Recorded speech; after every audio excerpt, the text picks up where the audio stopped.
Bonjour à tous, aujourd'hui je vais analyser le XRP. Le XRP est donc une crypto-monnaie qui a été créée par l'entreprise Ripple en 2012. Ripple est une entreprise privée qui propose et vend des services auprès des institutions bancaires. Le souhait de Ripple est de rendre les paiements interbancaires plus simples, plus rapides et moins coûteux. Pour réaliser cela, ils utilisent le XRP pour le fonctionnement de certains de leurs produits. Le XRP permet des échanges interbancaires sécurisés et vérifiés par les participants du réseau via un mécanisme de consensus. Tout cela en temps réel avec une solution open source.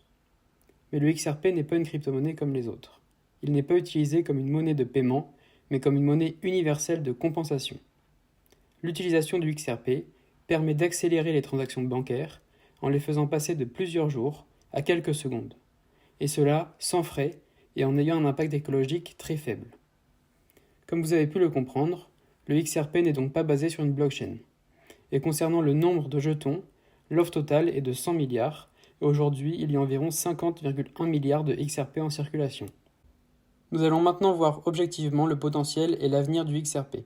Il faut savoir que depuis 2020, la SEC, qui est la Securities and Exchange Commission des États-Unis, intente une action en justice contre Ripple pour la vente de titres non enregistrés pour un montant avoisinant les 1,4 milliards de dollars, ce qui a eu une conséquence directe sur le cours du XRP. Et il y a eu énormément d'exchanges qui ont retiré le XRP de leur plateforme.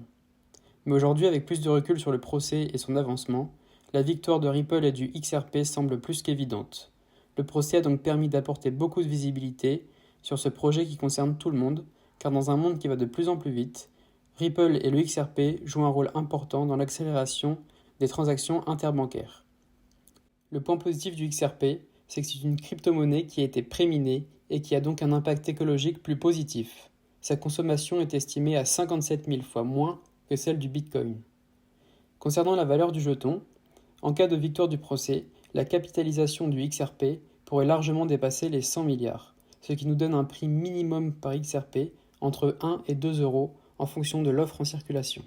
Donc pour le XRP, j'attribue une note concernant la sécurité de 70 sur 100, une note concernant la croissance du prix du jeton de 49 sur 100 et l'évaluation du projet par rapport à la concurrence de 95 sur 100, ce qui donne une évaluation pour le XRP de 72 sur 100.